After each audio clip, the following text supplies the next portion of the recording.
ವೀಕ್ಷಕರೇ, ಇವತ್ತು ಜೂನ್ 20ರಂದು ಭಾರತ ಹಾಗೂ ಅಫ್ಘಾನಿಸ್ತಾನ ತಂಡವು ಮುಖಾಮುಖಿಯಾಗುತ್ತಿವೆ. ಇನ್ನು ವೀಕ್ಷಕರೇ, ಈ ಒಂದು ಪಂದ್ಯಕ್ಕೂ ಮುಂಚಿತವಾಗಿ ಇದೀಗ ಪಂದ್ಯದಲ್ಲಿ ದೊಡ್ಡ ತಿರುವು ಕಂಡಿದ್ದು, ಹಾಗೆ ವೀಕ್ಷಕರು ಸೂಪರ್ 8ನ ಮೊದಲ ಪಂದ್ಯವನ್ನು ನೋಡುತ್ತಿರುವ ಎರಡು ತಂಡಗಳಿಗೆ ಇದೀಗ ದೊಡ್ಡ ಸಂಕಷ್ಟ ಎದುರಾಗಿದೆ.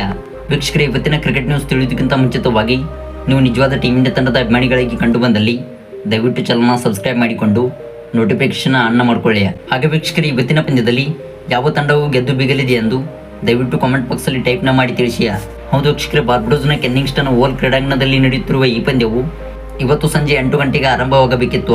ಆದರೆ ವೀಕ್ಷಕರೇ, ಈ ಒಂದು ಪಂದ್ಯಕ್ಕೆ ಮಳೆ ಅಡ್ಡಿಯಾಗಿದ್ದು, ಹಾಗೆ ವೀಕ್ಷಕರೇ, ಈ ಒಂದು ಪಂದ್ಯವು ಬಹುಬೇಗ ಆರಂಭವಾಗುತ್ತದೆ ಎಂದು ಇದೀಗ ಅಪ್ಡೇಟ್ಸ್ ಬಂದಿದೆ. ಇನ್ನು ವೀಕ್ಷಕರೇ, ಈ ಒಂದು ಪಂದ್ಯಕ್ಕೆ ಮಳೆ ಅಡ್ಡಿಯಾದರೆ ಹಾಗೆ ವೀಕ್ಷಕರೇ, ಈ ಒಂದು ಪಂದ್ಯವನ್ನು 10 ಓವರ್ಗಳಿಗೆ ಸೀಮಿತ ಮಾಡಲಾಗುವುದು ಎಂದು ಇದೀಗ ಸೋಷಿಯಲ್ ಮೀಡಿಯಾಗಳ ಮುಖಾಂತರ ಅಪ್ಡೇಟ್ಸ್ ಬರುತ್ತಿದೆ. ಹೌದು ವೀಕ್ಷಕರೇ, ಈ ಒಂದು ಪಂದ್ಯವು ಭಾರತ ತಂಡಕ್ಕೆ ತುಂಬಾ ಮಹತ್ವದ ಪಂದ್ಯವಾಗಿದ್ದು, ಹಾಗೆ ವೀಕ್ಷಕರೇ, ಭಾರತ ತಂಡವು ಈ ಒಂದು ಪಂದ್ಯದಲ್ಲಿ ಗೆಲ್ಲುವ ತವಕದಲ್ಲಿದೆ. ಇನ್ನು ವೀಕ್ಷಕರೇ, ಭಾರತ ತಂಡವು ಇವತ್ತಿನ ಪಂದ್ಯದಲ್ಲಿ ಆಡುವ 11ರ ಬಳಗದಲ್ಲಿ ಒಂದಿಷ್ಟು ಬದಲಾವಣೆ ಮಾಡುವ ಸಾಧ್ಯತೆ ಇದೆ. ಹೌದು ವೀಕ್ಷಕರೇ, ಟೀಮ್ ಇಂಡಿಯಾ ತಂಡದ ವೇಗದ ಬೌಲರ್ ಆಗಿದ್ದ ಮೊಹಮ್ಮದ್ ಸಿರಾಜ್ ಅವರ ಜಾಗದಲ್ಲಿ ಕುಲ್ದೀಪ್ ಯಾದವ್ ಅವರಿಗೆ ಚಾನ್ಸ್ ಸಿಗುವಂತ ಸಾಧ್ಯತೆ ಇದ್ದು, ಹಾಗೆ ವೀಕ್ಷಕರೇ, ಶಿವಮ್ ದುಬೆ ಅವರ ಸ್ಥಾನದಲ್ಲಿ ಸಂಜು ಸ್ಯಾಮ್ಸನ್ ಅವರಿಗೆ ಅವಕಾಶ ಸಿಗುವಂತ ಸಾಧ್ಯತೆಗಳು ಕಂಡು ಬಂದಿವೆ. ಇನ್ನು ವೀಕ್ಷಕರೇ, ಹಿಂದಿನ ಪಂದ್ಯಗಳಲ್ಲಿ ಅವಕಾಶ ಪಡೆದಿದ್ದ ಆಟಗಾರರು ಎಂದಿನಂತೆ ಇವತ್ತಿನ ಪಂದ್ಯದಲ್ಲೂ ಕೂಡ ಆಡುವ 11ರ ಬಳಗದಲ್ಲಿ ಕಣಕ್ಕಿಳಿಯಲಿದ್ದಾರೆ.